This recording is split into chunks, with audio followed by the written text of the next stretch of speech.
The stars had belonged to the Valanthi Dominion for 10,000 years.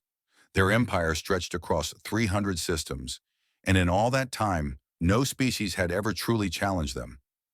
They were the masters of their corner of the galaxy, and they intended to keep it that way.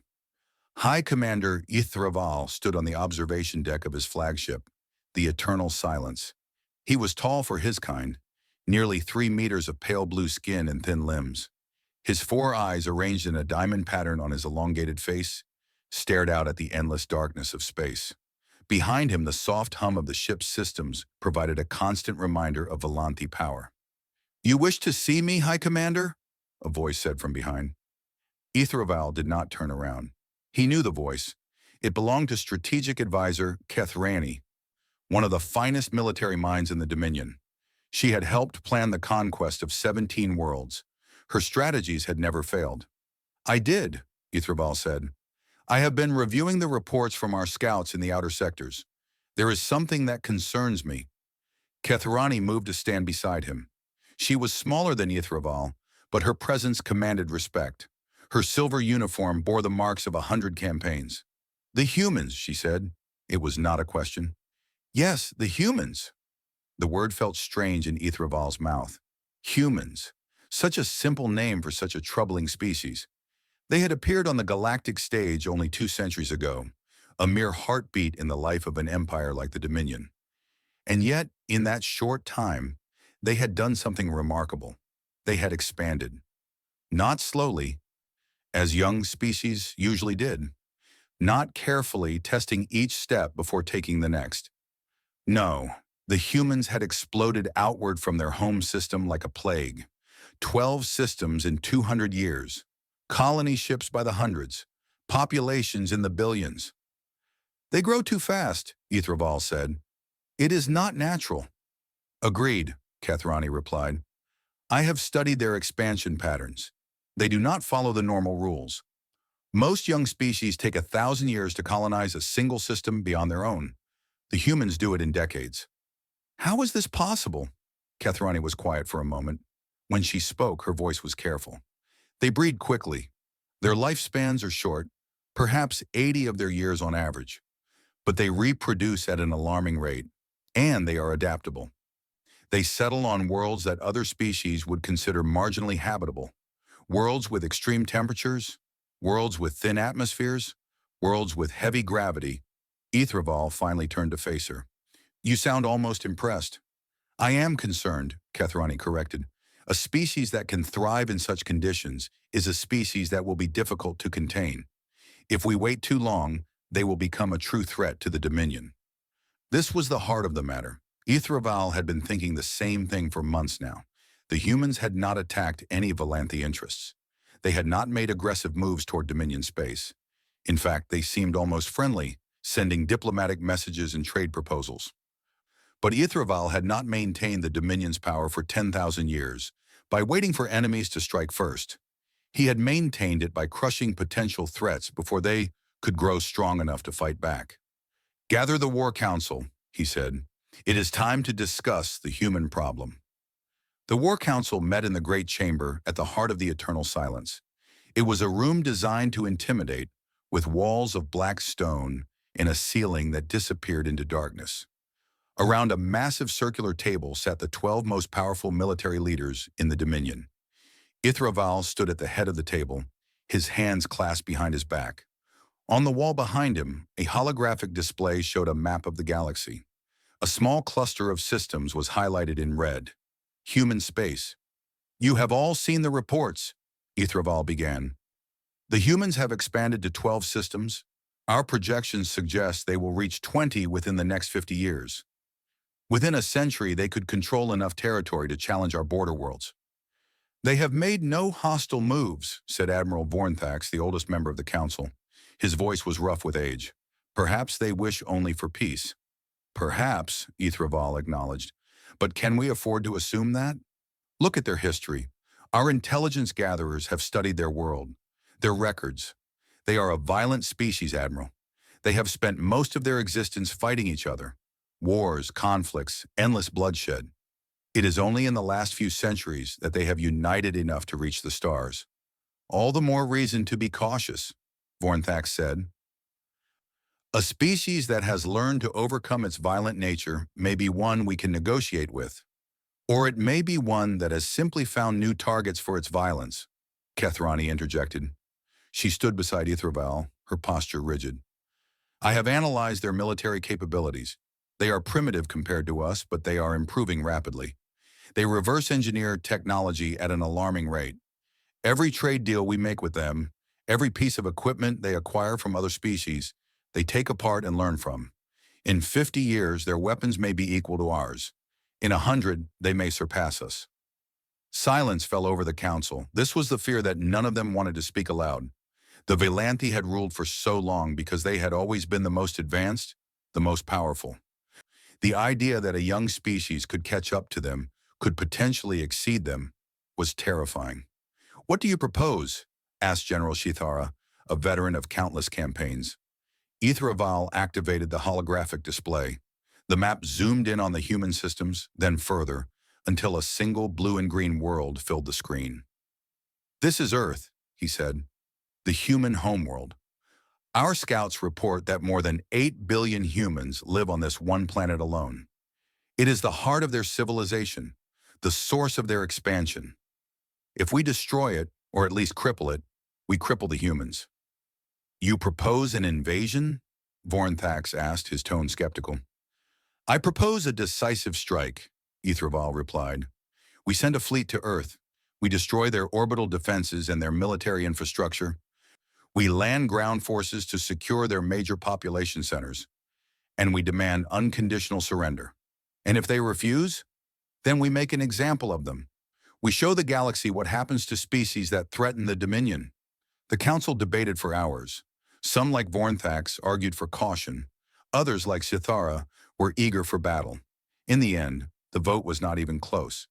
10 of the 12 council members voted in favor of the invasion. The order was given.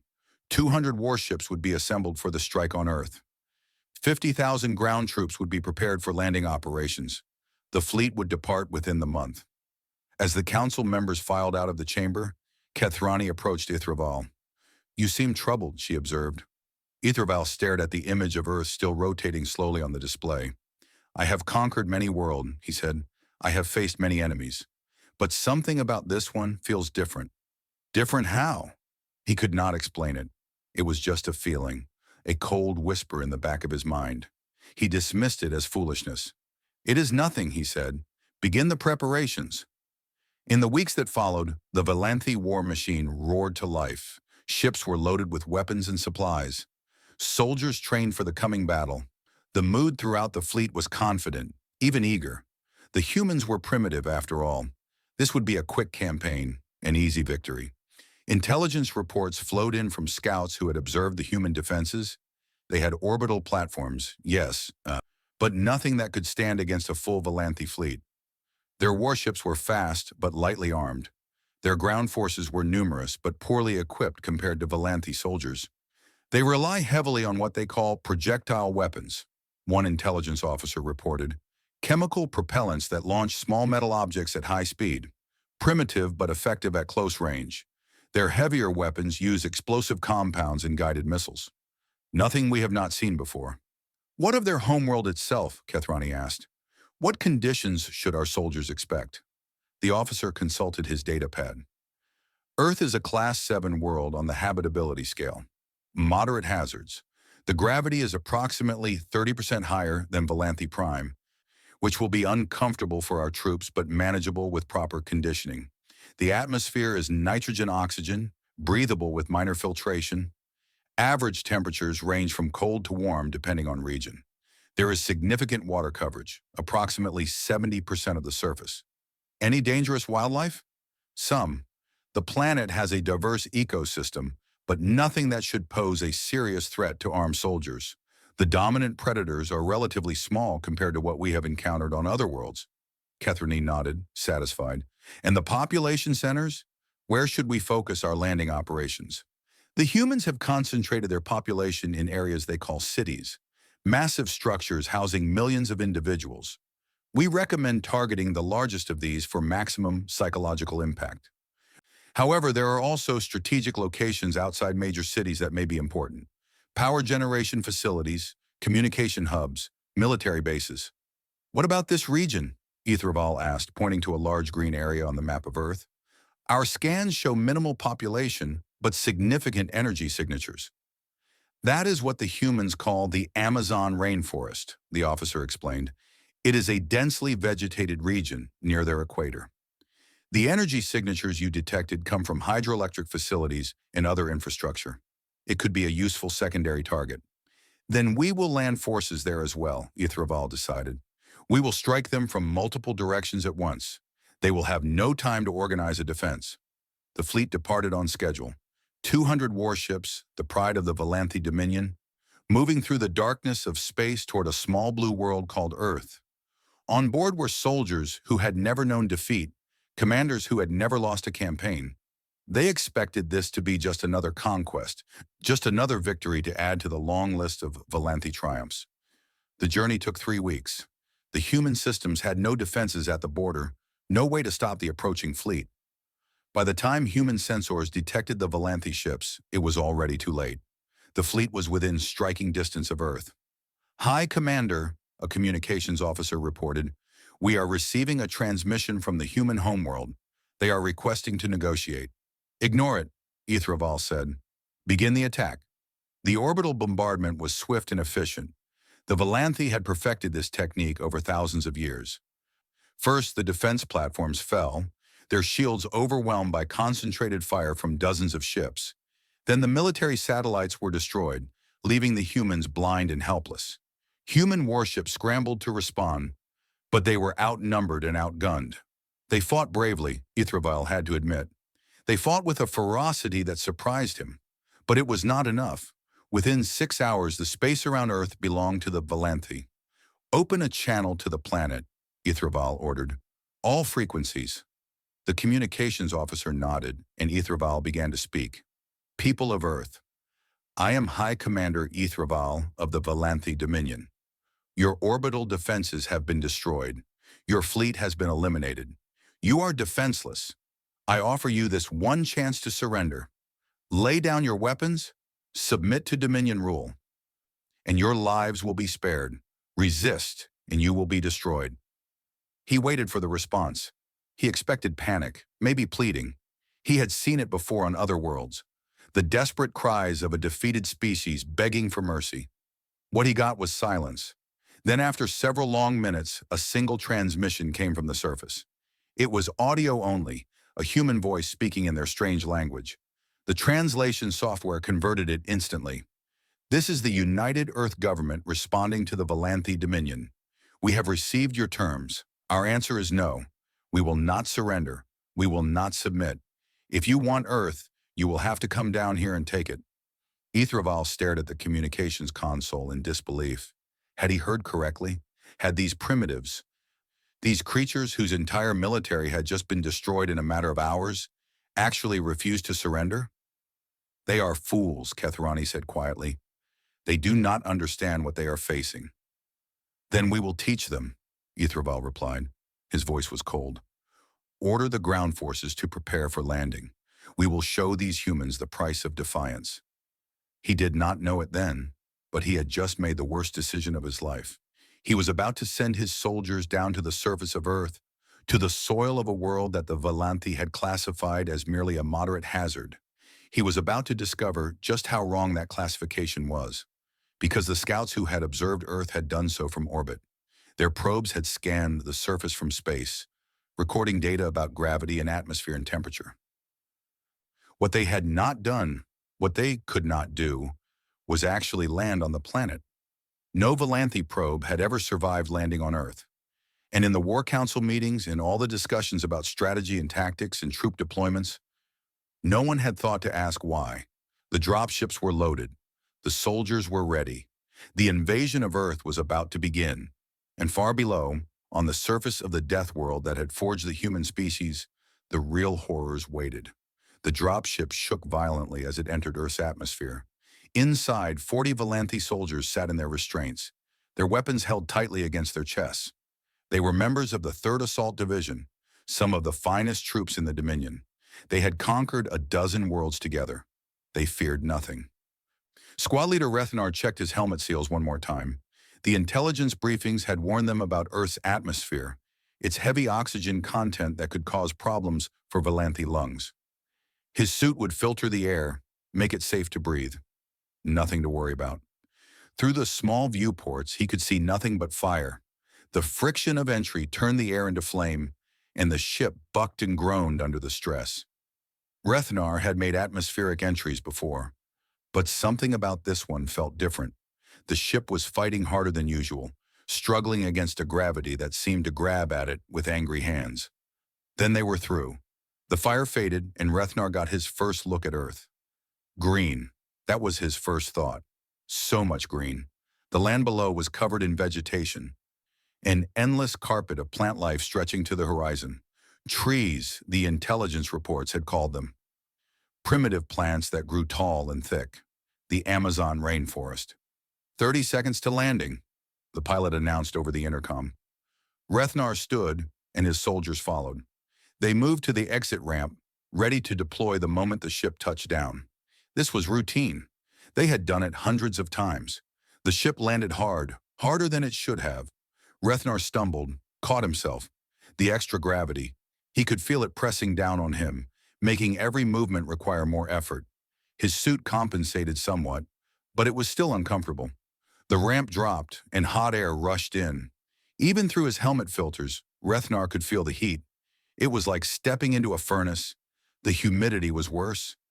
A wet heaviness that seemed to cling to everything. "Move out," he ordered. "Establish a perimeter." His soldiers obeyed, spreading out into the jungle. The vegetation was thick, much thicker than the orbital scans had suggested. Massive trees rose hundreds of meters into the air, their branches tangled together to form a canopy that blocked out most of the sky. Below, smaller plants filled every available space, creating a wall of green that was almost impossible to see through.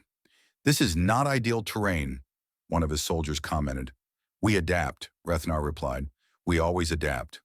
But as the minutes passed, he began to wonder if adaptation would be enough. The first problem was the noise. The jungle was loud, impossibly loud. Strange sounds came from every direction, chirps and screams and howls and buzzing. The soldiers looked around nervously, trying to identify the sources, but the vegetation was too thick. They could hear things moving in the undergrowth, but they could not see what was making the sounds. "What is that?" a soldier asked, pointing at something on a nearby tree. Rethnar looked. A creature sat on a branch, watching them. It was small, covered in fur, with a long tail and a flat face. Its eyes were bright and curious. "A primate," Rethnar said, remembering the intelligence briefings. "Related to the humans, according to our scientists. Harmless." The creature opened its mouth and screamed at them, a sound so loud and sudden that several soldiers raised their weapons. Then it was gone, vanishing into the canopy. "Harmless," one of the soldiers muttered. "Right." They pushed forward, following their navigation systems toward the target, a human power facility several kilometers to the east. The going was slow. The vegetation resisted them at every step, and the gravity made the march exhausting. Soldiers who could normally operate for days without rest began to tire within hours. And then the insects found them. Rethnar felt the first one land on his hand. He looked down and saw a tiny creature, smaller than his fingernail, with wings and a long, needle-like mouth. Before he could react, it stabbed through a gap in his glove and into his skin. The pain was immediate and sharp. He swatted the creature away, but the damage was done. A small wound on his hand, already swelling and turning red. "What was that?" he demanded. "Unknown," his medic replied, scanning the wound. "Some kind of parasitic flying creature. It appears to have injected a compound into your bloodstream, possibly a mild toxin or anticoagulant." "Hey, what?" "It keeps your blood from clotting, makes the wound bleed more. The creature drinks the blood." Rethnar stared at his hand in horror. A creature that drank blood? What kind of world was this? But that was only the beginning. Within minutes, the insects were everywhere. Swarms of the blood-drinking creatures, clouds of them, descending on the soldiers from all directions. They found every gap in the armor, every tiny space where skin was exposed. The soldiers swatted and slapped, but there were too many. "Seal your suits completely," Rethnar ordered. "Nothing gets in." They obeyed, but the heat inside the sealed suits was unbearable. Soldiers began to overheat, their bodies unable to cool themselves in the humid air. Two collapsed within the first hour. The medics had to unseal their suits to treat them, and the insects immediately attacked.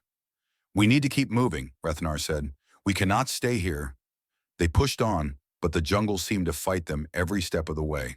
The ground was soft and wet, sucking at their feet. Roots tripped them. Vines tangled around their limbs.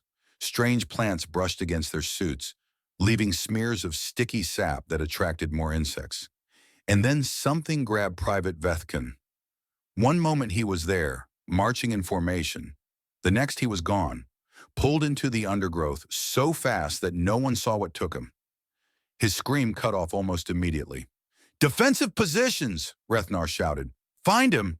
They searched, pushing through the vegetation with their weapons raised. They found Vethkin 50 meters away, at the edge of a body of water they had not even known was there. What they found was not pretty. Something had him. Something huge and dark, mostly hidden beneath the murky water. Only its eyes were visible above the surface, cold and yellow, watching them with ancient hunger. It had Vethkin in its jaws and was dragging him under. "Fire!" Rethnar screamed. The soldiers opened up with everything they had. Energy bolts tore into the water, into the creature. It thrashed, releasing Vethkan, and for a moment they saw it clearly. A massive, scaled body, 4 stubby legs, a tail like a weapon. Its mouth was filled with teeth, more teeth than seemed possible. "What is that thing?" someone yelled. The creature submerged and disappeared. They pulled Vethkin from the water, but it was too late. His lower body was gone, bitten cleanly in half. His blood mixed with the muddy water, spreading in a dark cloud. Rethnar stared at the dead soldier, then at the still water where the monster had vanished. The intelligence reports had said nothing about this. Nothing about massive aquatic predators with teeth that could bite through Volanthi armor. "We need to call for support," his second-in-command said. "We need to complete the mission," Rethnar replied, but his voice lacked conviction. They moved away from the water, but the jungle offered no safety. The sounds around them seemed louder now, more threatening. Every shadow could hide a predator. Every pool of water could contain another monster. The next attack came from above. A soldier named Krixtal was walking beneath a large tree when something dropped onto him. It was a snake, but calling it a snake seemed inadequate. It was as long as 3 Volanthi laid end to end, thick as a soldier's torso, covered in scales that shimmered with colors. It wrapped around Krixtal before anyone could react, coiling tight, tighter, until they could hear his armor cracking. "Get it off him!" Rethnar shouted. They tried. They grabbed at the creature, tried to pull it away, but its strength was incredible. It squeezed, and Krixtal screamed, and then his screams stopped as his chest collapsed. In desperation, Rethnar drew his blade and began cutting. The snake's blood was cold and dark, spraying across his suit. It took nearly a minute to kill the creature, and by then Krixtal was dead. 2 soldiers lost in less than an hour, and they had not even seen any humans yet. "Commander," his communications officer said, "I am receiving reports from the other landing zones. They are experiencing similar problems, heavy casualties from wildlife and environmental hazards." "How heavy?" "The 3rd and 4th companies report 30% losses. The 7th company has lost contact entirely. 30%. Lost to animals and weather, not to human weapons, not to enemy soldiers, to the planet itself." Rethnar looked around at his remaining soldiers. They were scared. He could see it in their body language, in the way they jumped at every sound. These were veterans, warriors who had faced death on a dozen worlds, and they were scared of a jungle.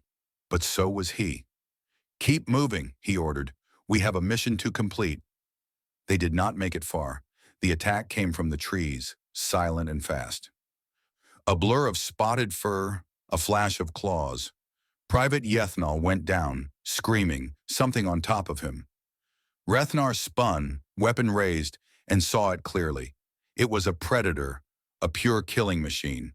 4 legs, a sleek body covered in golden fur marked with black spots.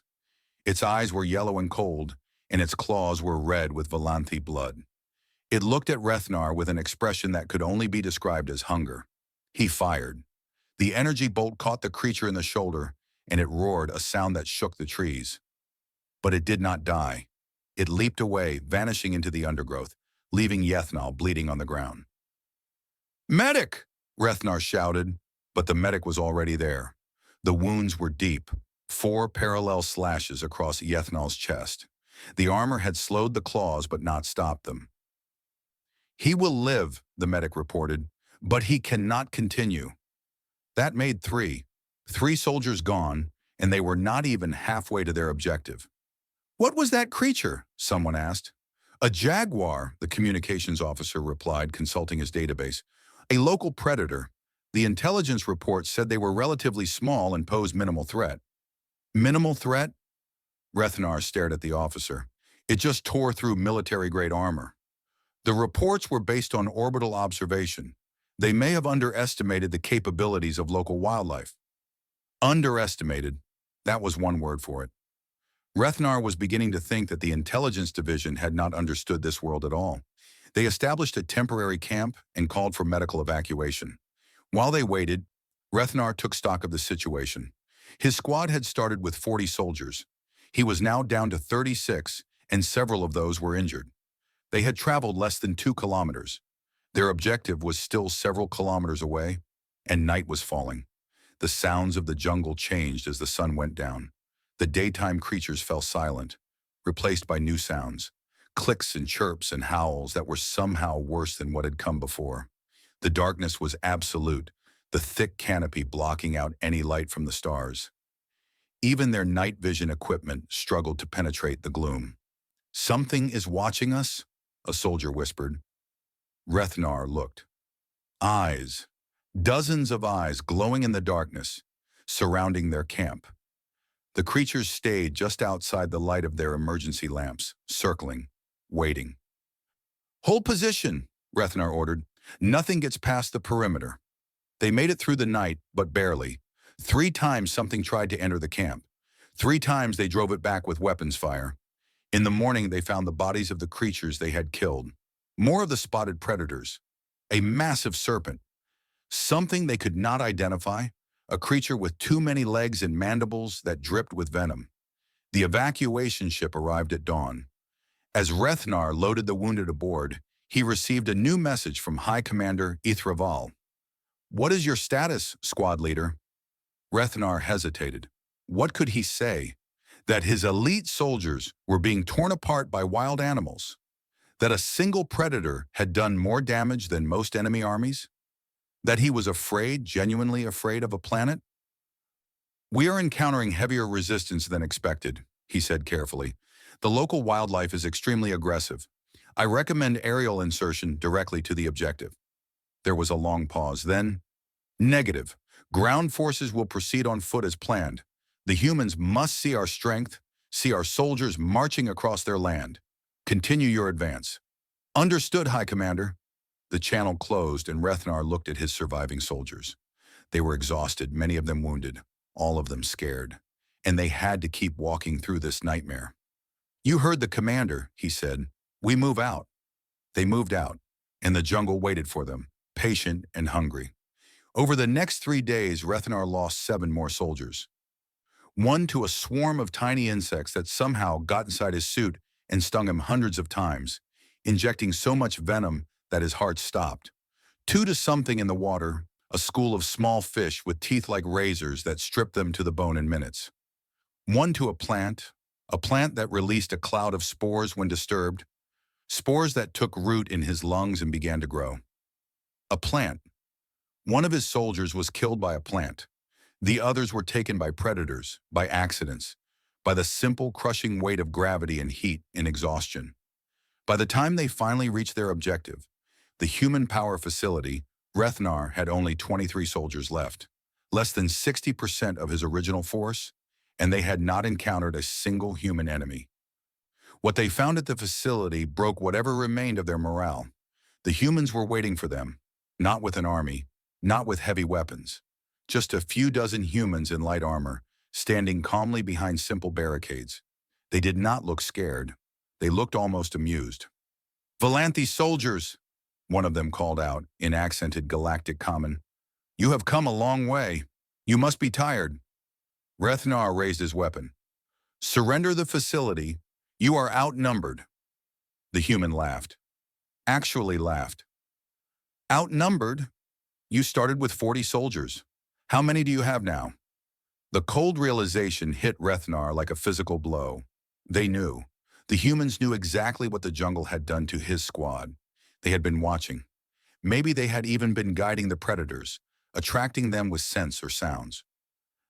"This is your world," Rethnar said slowly. "You knew what would happen to us." "Of course we did," the human replied. "We grew up here. We survived here. Do you have any idea what it takes to survive on Earth?" The human gestured at the jungle around them. "Everything on this planet is trying to kill everything else. The animals, the plants, the insects, the bacteria. Even the weather tries to kill you. We did not become the dominant species by being weak. We became dominant by being more dangerous than anything else. You think your planet can stop us? We have conquered 100 worlds." "Not like this one," the human said. "This one fights back." The battle that followed was short and brutal. The humans fought differently than any enemy Rethnar had ever faced.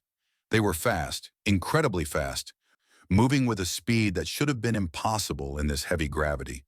They were strong, stronger than their small frames suggested, and they were relentless.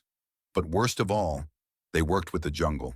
A soldier aimed at a human, and a snake dropped from a tree onto his head. Another tried to retreat and ran directly into a nest of stinging insects. It was like the entire ecosystem had taken the human side. Rethnar called for retreat. It was not cowardice. It was survival. His soldiers ran, back into the jungle that had already claimed so many of them, with the laughter of the humans echoing behind them. They ran until they could run no more. When they finally stopped, Rethnar counted his remaining soldiers. 16. 16 out of 40. He activated his communication device and sent a message to the eternal silence. "This is Squad Leader Rethnar. The mission has failed. I repeat, the mission has failed. The intelligence reports were wrong. This world is not a Class 7. It is a death trap. We need immediate evacuation." The response came from Kethrani herself. "All units are reporting similar problems. High Commander Yithraval is reassessing the situation. Hold your position and await further orders." Rethnar looked at his exhausted, terrified soldiers, then at the jungle that surrounded them on all sides. He thought about the predators hunting in the darkness, the venomous creatures hiding in the trees, the plants that could kill with a touch. "Hold our position," he repeated. "Against this?" In the distance, something howled, and from somewhere much closer, something answered. The night was coming, and on Earth, the night belonged to the hunters. High Commander Yithraval stood in the war room of the Eternal Silence, surrounded by holographic displays showing casualty reports from across Earth. The numbers were impossible. They had to be wrong, and yet they kept coming, an endless stream of death from the surface below. "Give me the current totals," he said quietly. Kethrani stepped forward, her face pale. "We have lost approximately 12,000 soldiers in the first week of ground operations. That is nearly 25% of our invasion force. Enemy action? Some. Perhaps 2,000. The rest?" She hesitated. "The rest were lost to environmental factors." Environmental factors. Such a clinical way to describe what was happening down there. Yithraval had read the reports. He had seen the helmet footage. He knew what environmental factors really meant. It meant soldiers drowning in sudden floods. It meant squads vanishing into sinkholes that opened without warning. It meant death by 1,000 small creatures that could fit in the palm of a hand. It meant plants that poisoned, weather that killed, and predators that seemed to come from nightmares. "We underestimated this world," he said. "Yes, High Commander." "How is that possible?" "We scanned it. We analyzed it. Our probes examined every detail." "From orbit," Kethrani reminded him. "Our probes scanned from orbit. The surface reality is different." Yithraval closed his eyes. Different. The surface reality was a nightmare that defied everything they thought they knew about habitable worlds. Worlds that supported intelligent life were supposed to be gentle. nurturing. They were supposed to have mild climates and limited predation. That was how intelligence evolved. That was how civilization developed. Earth followed none of those rules. "What are our options?" he asked. "We can continue the ground invasion with modified tactics, sealed suits, aerial transport, heavy weapons for wildlife suppression, or," she paused, "or we can withdraw, leave this world to the humans, and hope they do not hold a grudge." Withdraw. The word tasted like poison in Ithraval's mouth. The Valanthi Dominion did not withdraw. They did not retreat. They conquered or they died. That was the way it had always been. "We continue," he said. "Implement the new protocols. I want our soldiers protected from this planet's attempts to kill them." The new protocols were extensive. Soldiers would wear fully sealed environmental suits at all times. They would receive injections to combat Earth's aggressive bacterial life. They would be transported by air whenever possible, avoiding the deadly terrain. Heavy weapons teams would accompany every squad, ready to eliminate any wildlife that posed a threat. For a while, it seemed to work. The casualty rate dropped. The soldiers advanced. They established fortified bases on the surface, islands of Valanthi technology in the hostile alien landscape. But Earth was not finished with them. The first base to fall was Forward Operating Base 7, located in the northern part of a continent the humans called South America. It was a standard fortification built to withstand enemy assault. It was not built to withstand what came for it. They called it a firestorm, a wall of flame that swept across the landscape, moving faster than a soldier could run. The humans had started it, deliberately setting fire to the dry vegetation upwind of the base. The fire spread with terrifying speed, consuming everything in its path. The base's shields held for a while, but the heat was incredible. Temperatures inside the compound rose until soldiers began to collapse. The air systems failed, overwhelmed by smoke and ash. When the flames finally passed, 300 soldiers were dead. "They weaponized fire," Ithraval said when he received the report. "They set their own world ablaze to kill our soldiers." "They are familiar with fire," Kathrani replied. "They have been using it for hundreds of thousands of years. It is one of their oldest tools. A tool of destruction. A tool of survival. Fire is common on Earth. Entire ecosystems depend on regular burning. The humans have learned to use it rather than fear it." She brought up more reports. Other bases were facing their own challenges. A base in the northern regions was being buried in something called a blizzard, a storm of frozen water that covered everything in white and dropped temperatures so low that Valanthi bodies simply stopped functioning. Another base near an ocean was being hammered by massive waves and winds from a hurricane, a spinning storm system so large it could be seen from orbit. "The weather on this world is insane," Kathrani said. "Massive temperature variations. Violent storms, floods, droughts, freezing, burning. The humans live with this every day." "How?" Yithraval demanded. "How do they survive it?" "They adapt. They build shelters. They wear protective clothing. They plan around the weather patterns. They have been doing it so long that they barely think about it. What is a deadly catastrophe to us is just an inconvenience to them." The ground forces pushed on, adapting as best they could. They learned to watch for fire weather. They learned to seek shelter during storms. They learned which water sources were safe and which were filled with parasites that would eat them from the inside out. The parasites were perhaps the worst discovery of all. It started when soldiers began getting sick. Not from injuries, not from obvious causes, but from something inside them. The medics could not understand it at first. The symptoms were strange. Weight loss, fatigue, intestinal distress, and then, in some cases, movement under the skin. "What am I looking at?" Ithraval asked when the first autopsy reports came in. "Worms," the chief medical officer replied, his voice shaking. "Parasitic organisms that live inside other organisms. They enter through contaminated water or food, or through the skin when soldiers walk through infested areas. They grow inside the host, feeding on nutrients, laying eggs. Some migrate through the body, causing damage wherever they go." Ithraval stared at the images on the screen. Long, pale worms coiled inside a soldier's intestines. Smaller organisms clustered in the liver.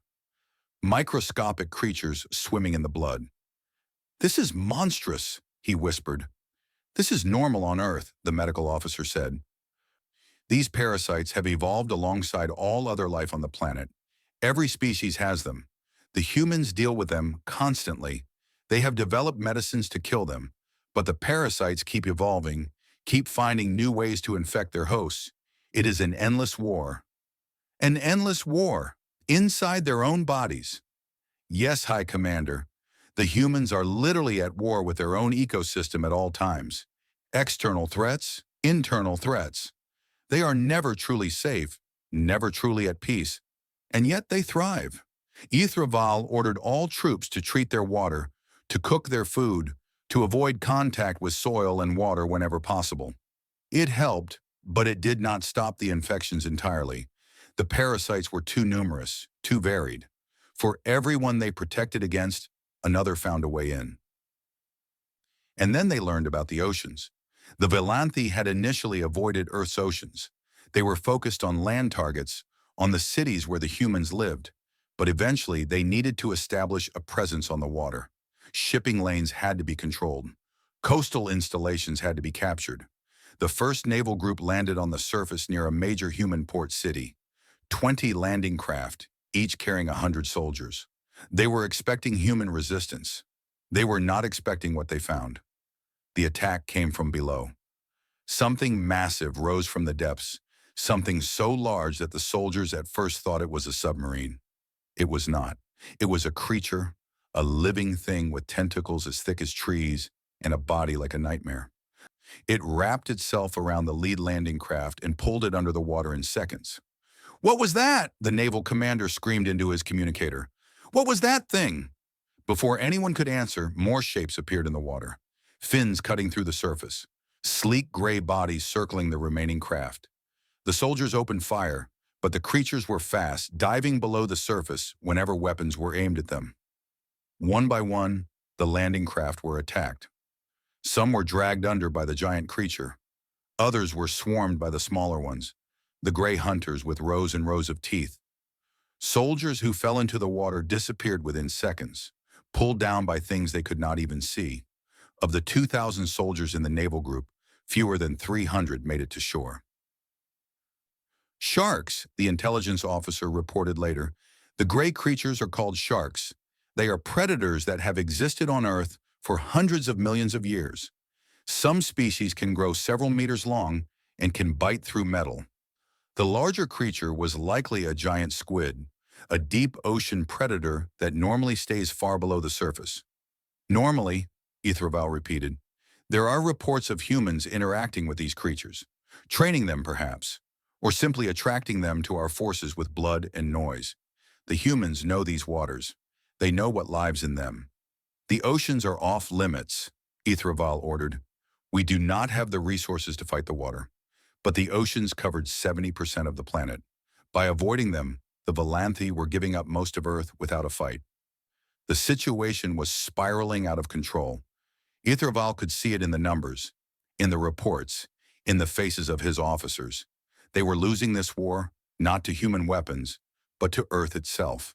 He called a meeting of his senior commanders, the first such gathering since the invasion began.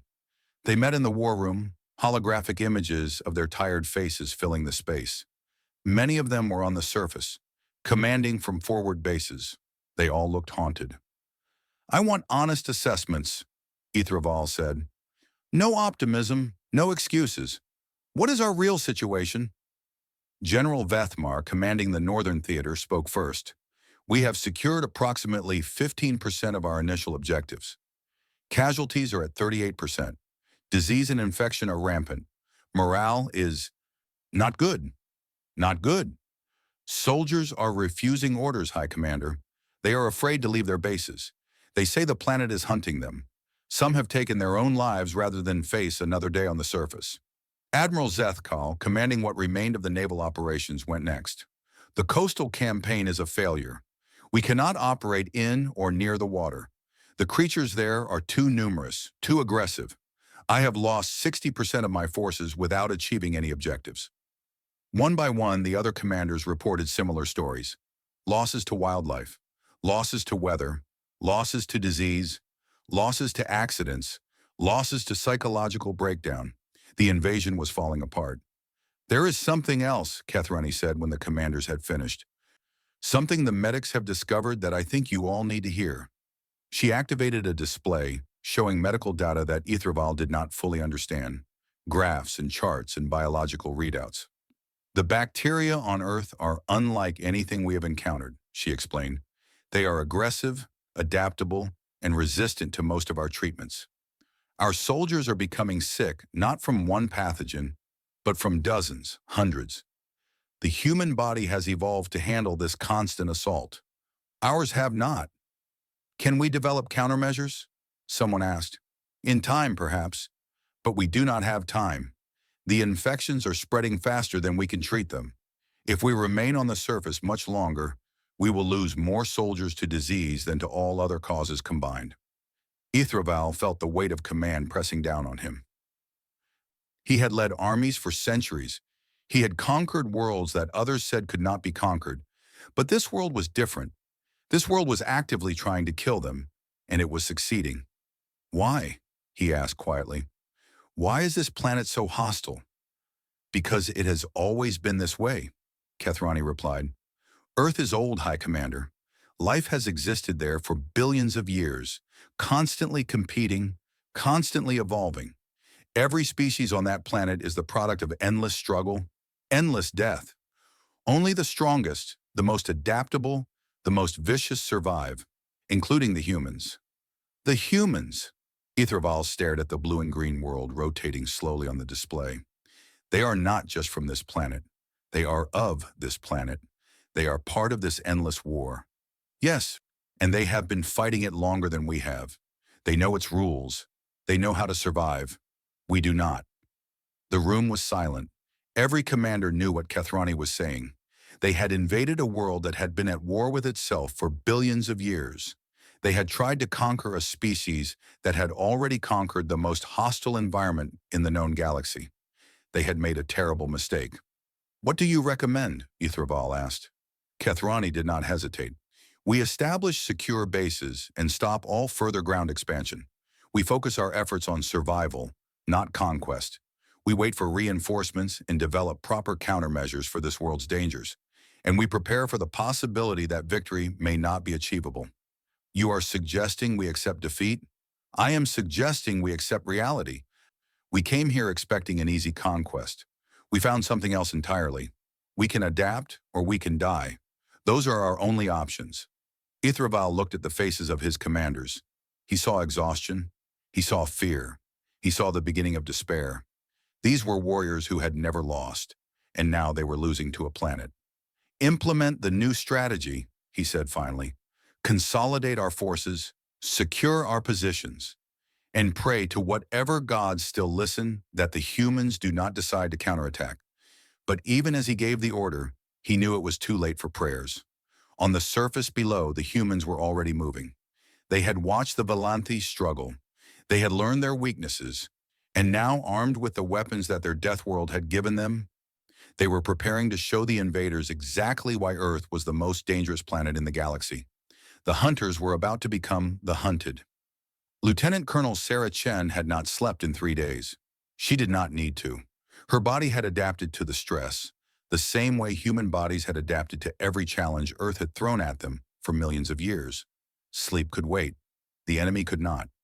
She stood at the command center deep beneath the Rocky Mountains, watching the holographic display that showed the position of every Valanthi base on the planet. There were fewer of them now than there had been a month ago. The aliens were consolidating, pulling back from positions they could not hold. They were learning what every predator on Earth eventually learned. Sometimes the prey fights back. Status report, she said. Major James Rodriguez stepped forward. He was a big man, thick with muscle, the kind of human that evolution had designed for long-distance running and heavy labor. He could run for days without stopping. He could carry his own body weight in equipment. He had once strangled a Valanthi soldier with his bare hands when his weapon jammed. These were the kind of soldiers Earth produced. Operation Wolfpack is ready to begin, he reported. 12 strike teams positioned around Target Alpha. Air support standing by. The bugs are in place. Bugs was the nickname for the tiny surveillance drones that human engineers had developed. They were modeled after Earth's insects, small enough to slip through any gap, quiet enough to evade detection. They had been watching the Volanthi base for weeks, learning patrol patterns, identifying weak points, finding the places where Earth's dangers had already done most of the work. Casualties from wildlife at the target? Chen asked. Rodriguez checked his tablet.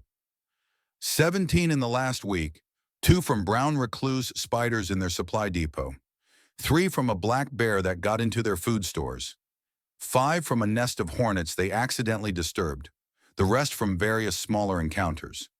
Good, launch when ready. The attack began at midnight, Earth time. The Volanthi had learned to fear the darkness, and that fear was about to be justified. The first wave was silent. Human soldiers moved through the forest with a skill that came from thousands of years of hunting. They made no sound. They left no trail. Their night vision was not as good as the Volanthi's, but they had technology to compensate. More importantly, they had instincts. Predator instincts. Hunter instincts. They did not attack immediately.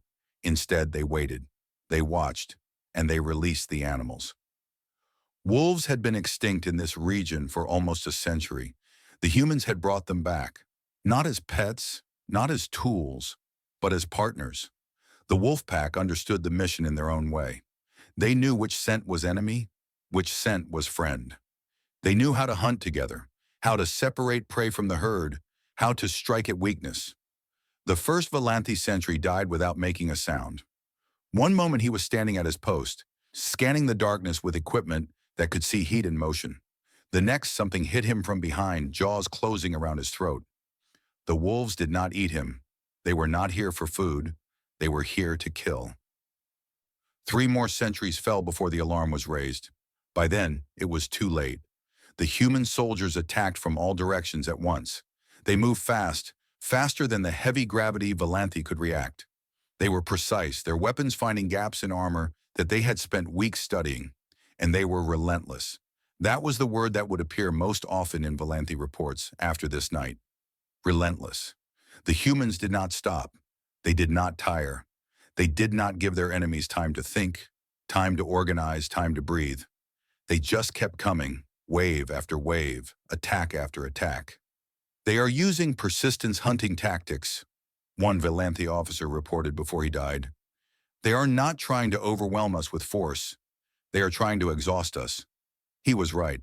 Persistence hunting was humanity's oldest strategy, the one that had made them apex predators long before they invented tools. Other predators relied on speed or strength or stealth. Humans relied on endurance. They would chase their prey for hours, for days, never letting it rest, never letting it recover, until finally it collapsed from exhaustion and they could walk up and kill it at their leisure. The Volanthi at Target Alpha tried to retreat. They tried to fall back to their inner defenses, to regroup and counterattack.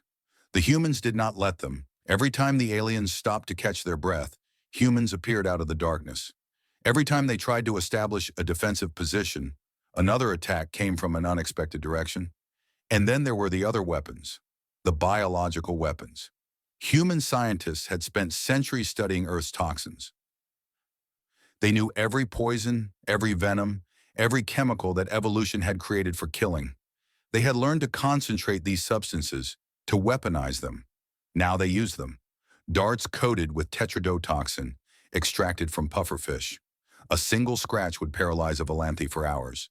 Grenades filled with capsaicin, the chemical that made peppers hot. To humans, it was uncomfortable. To Volanthi, whose species had never evolved any tolerance for such substances, it was agony beyond description. Gas canisters containing aerosolized botulinum toxin, one of the most lethal substances on Earth. How do they survive on this planet? A Volanthi commander screamed as his soldiers collapsed around him. Everything here is poison. The answer was simple. Humans had evolved alongside these poisons. Their bodies had developed tolerances, resistances, immunities. What killed other species was merely uncomfortable for humans. And now they were using that advantage with deadly efficiency. The battle at Target Alpha lasted 4 hours. When it was over, the Volanthi base was in ruins. 3,000 alien soldiers were dead, captured, or missing. Human casualties numbered 47 against 3,000. And that was just the beginning. Across Earth, similar attacks were happening. In the jungles, human soldiers used the environment itself as a weapon, driving Valanthe patrols into areas thick with predators and poisonous plants. In the mountains, they triggered avalanches and rock slides. In the deserts, they cut water supplies and let the heat do the killing. In the oceans, they guided the great predators to enemy vessels. High Commander Ithraval received the reports in stunned silence. His invasion force was being systematically destroyed, not by superior technology, not by overwhelming numbers, but by a species that had turned its own nightmarish world into a weapon. They are using trained animals against us, one commander reported, not just for attack, for reconnaissance.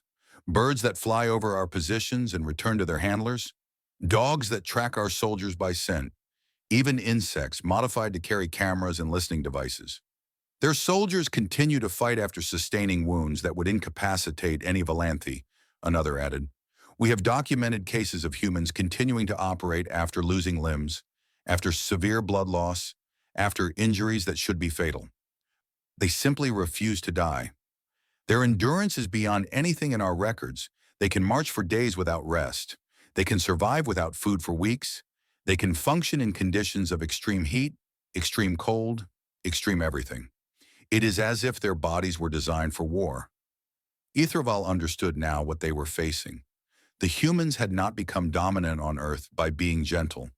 They had not survived billions of years of evolutionary warfare by being weak. They had become the apex predator of a death world by being harder, tougher, and more vicious than everything else. And now that they were at war, they were showing exactly what that meant. High Commander, Catherine said quietly, we need to discuss evacuation. Evacuation? Withdrawal. Retreat. Whatever word you prefer. We cannot win this war. Every day we remain on the surface, we lose more soldiers. Our invasion force has been reduced by 60%. If we do not leave soon, there will be no one left to leave. The Dominion does not retreat. Then the Dominion will die on this planet. Kethrani's voice was sharp, frustrated. Look at the numbers, High Commander. Look at what is happening down there. We are not fighting a primitive species. We are fighting the survivors of the most hostile environment in the galaxy. They have been at war for millions of years. They know how to fight in ways we cannot imagine. She brought up more images, more footage captured by surviving soldiers and drones. Humans moving through environments that would kill Valanthe in minutes. Humans shrugging off injuries that would leave any other species helpless. Humans working together with a coordination that seemed almost telepathic, anticipating each other's moves, covering each other's weaknesses.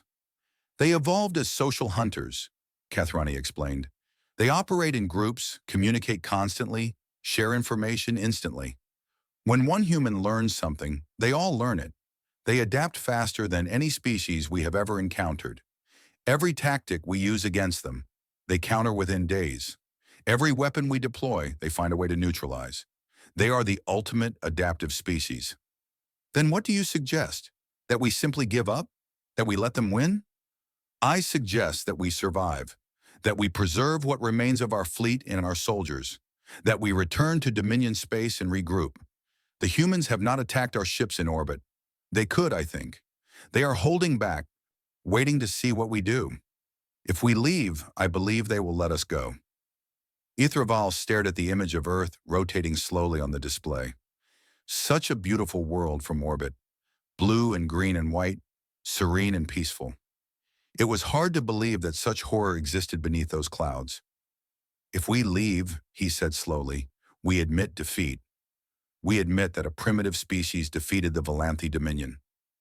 They are not primitive, Kethrani replied. They only seem primitive because we judge them by our standards.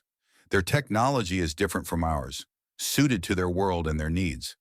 Their society is different, shaped by their evolutionary history. But they are not lesser than us. They are simply other. And on their own world, they are far stronger than we are. The decision weighed on Ithraval like the heavy gravity of Earth itself. Everything he had been taught, everything he believed, told him to continue fighting. The Dominion did not surrender. The Dominion conquered. But the Dominion had never faced anything like Earth before. "Begin evacuation procedures," he said finally. The words tasted like ash in his mouth. "All ground forces are to fall back to designated extraction points. We will withdraw from this world." The retreat was as terrible as the invasion had been. Human forces harried the Valanthi at every step, never letting them rest, never letting them feel safe. Soldiers who thought they had escaped found themselves walking into ambushes. Dropships trying to evacuate troops were attacked by missiles and aircraft. And the planet itself seemed to know they were leaving. Storms appeared out of nowhere, grounding extraction craft. Earthquakes struck near evacuation zones. Animals that had been dormant suddenly became active, attacking convoys and camps. "It is like the world does not want to let us go," one soldier said as he finally boarded a dropship. Perhaps he was right. Earth had spent billions of years creating killers, from the smallest bacteria to the largest predators. The humans were simply the most successful of those killers, the apex of an apex world. And like any predator, they did not like to let prey escape. But escape some of them did. Dropship by dropship, shuttle by shuttle, the survivors of the invasion force made their way back to the orbiting fleet. Many were wounded. Many were sick. All were changed, marked forever by what they had experienced on the surface. Ithraval watched the last dropships dock with the fleet and ordered the withdrawal to begin. The great warships of the Valanthi Dominion turned away from Earth, away from the blue-green world that had defeated them so completely. As they did, a transmission came from the surface, a human voice, speaking in accented galactic common. "Valanthi Dominion, this is the United Earth Government. We acknowledge your withdrawal and will not pursue. But remember this, you came to our world uninvited. You attacked our people. You tried to conquer us." The voice paused, and when it continued, there was something in it that made Ithraval's hearts go cold. Not anger, not hate. Something worse. Pride. Earth is not a kind world. It does not forgive. It does not forget. Everything here fights for survival, always, forever. We are the children of this world, shaped by its cruelty, hardened by its challenges. We do not fear death because we have lived with death every moment of our existence. We do not fear pain because pain is our oldest teacher. Go back to your empire, Valanthi. Tell them what you found here. Tell them about the Deathworld and the monsters it created. And tell them this, we are friendly when we choose to be. But if anyone ever threatens our world again, they will face every horror that billions of years of evolution have produced. They will face us. The transmission ended. Ithraval said nothing. There was nothing to say.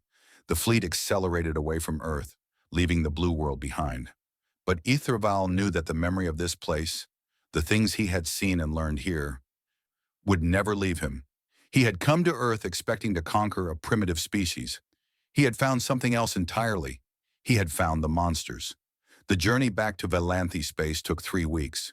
For the survivors of the Earth invasion, it felt like 3 years. They moved through the ship like ghosts, hollow-eyed and silent, carrying wounds that went far deeper than flesh. High Commander Ithraval walked through the medical bays of the Eternal Silence every day, forcing himself to see what the war had cost.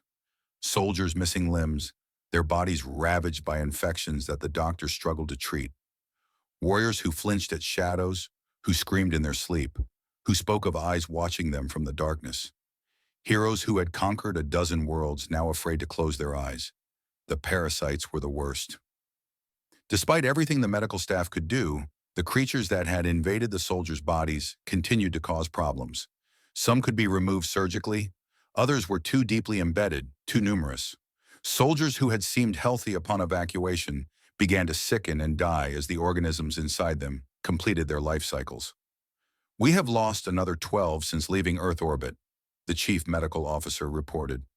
"The parasitic infections are unlike anything in our databases. Some species appear to have multiple stages, lying dormant for weeks before becoming active. We do not know how many more we will lose." "How many soldiers will return home healthy?" Ithraval asked. "Truly healthy? Perhaps 60%. The others will carry marks of this war for the rest of their lives. physical scars, chronic conditions, psychological trauma. Earth has left its mark on every one of them. Ethravel thought about the numbers. They had sent 50,000 soldiers to Earth. Fewer than 20,000 were coming home. Of those, perhaps 12,000 would ever be fit for duty again. The rest were dead, or would soon die, or were so broken that they would never fight again. One planet, one species, and the greatest military defeat in Valanthy history. The fleet that had departed for Earth had numbered 200 warships. 67 were returning. The rest had been destroyed in the final evacuation, caught by human weapons while trying to rescue ground troops, or lost to accidents caused by exhausted crews making fatal mistakes.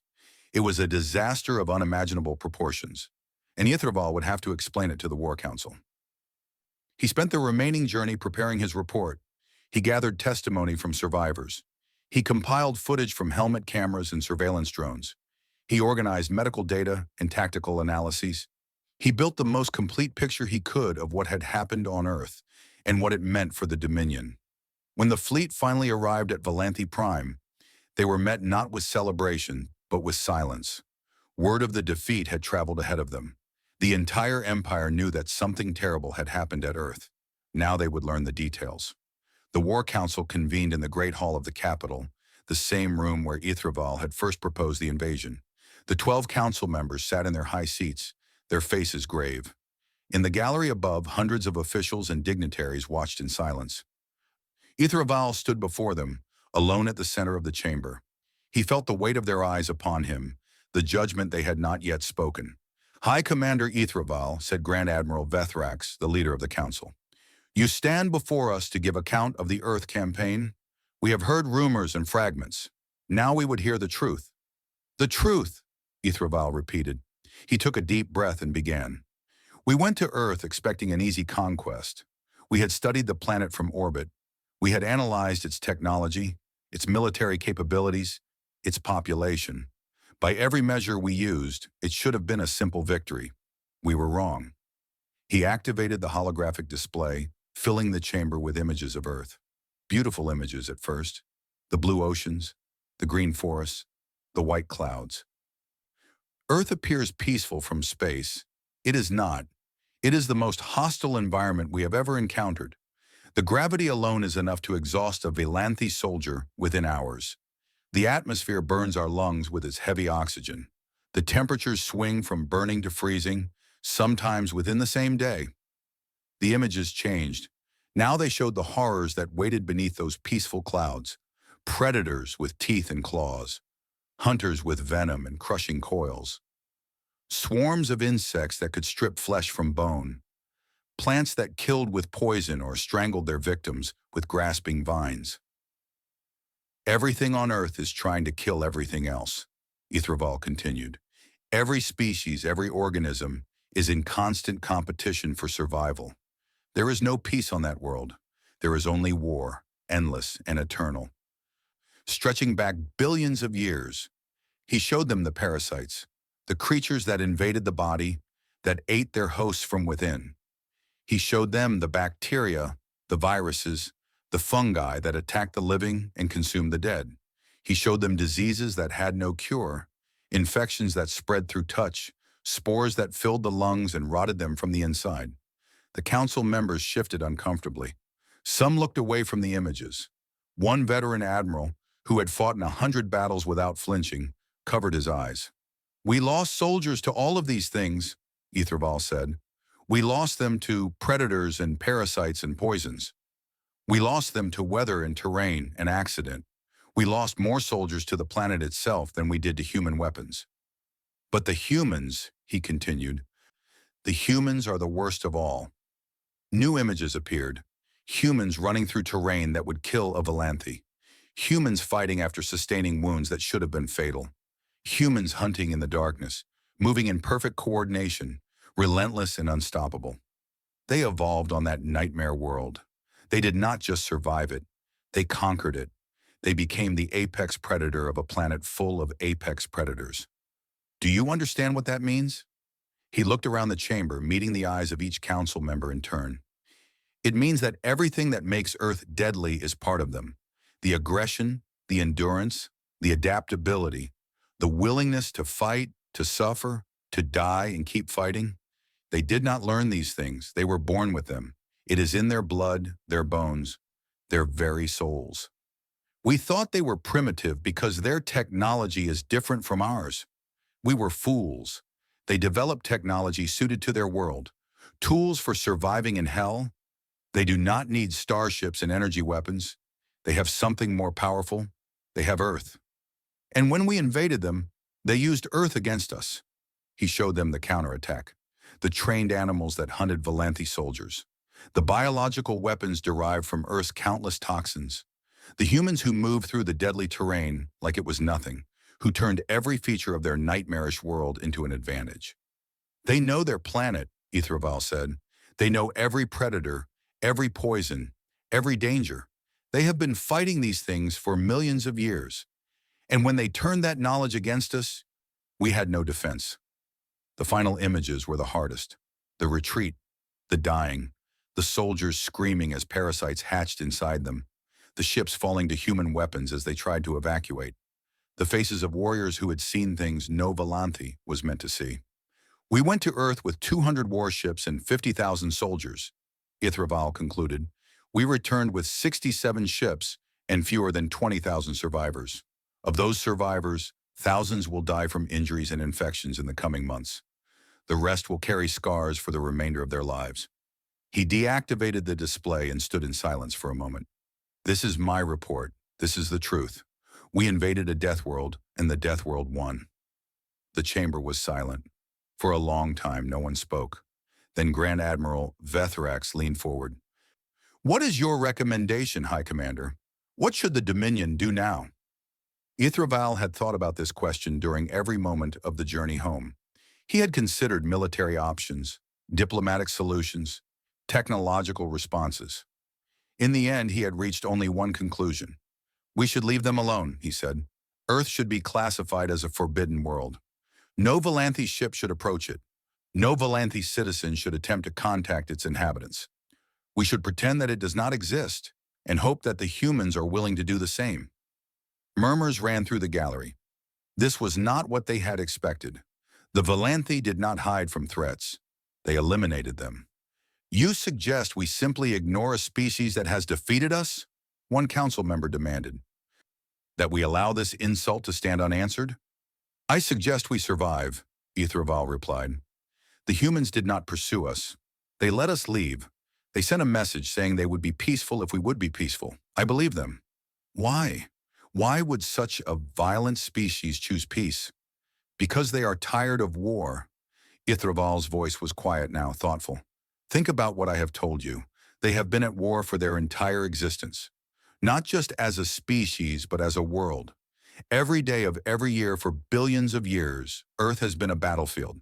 They have fought for survival against everything around them, even the things inside them. And they won. They conquered their world. They became the dominant species of the most hostile environment in the galaxy. But they are weary, I think.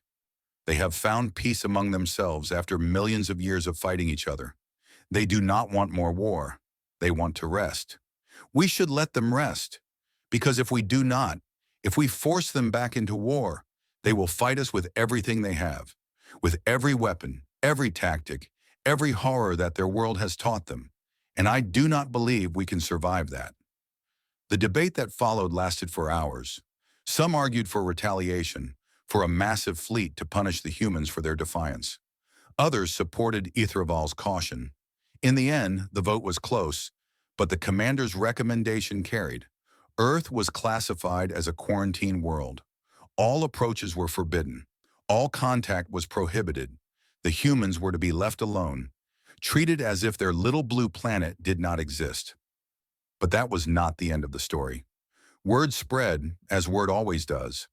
Stories of the failed invasion traveled through the galaxy, passed from species to species, growing with each telling. The tale of how the mighty Valanthi Dominion had attacked a death world, and how the death world had sent them running. Other species began to research Earth. They found records that the Valanthi had gathered, descriptions of the horrors that waited on that blue-green world.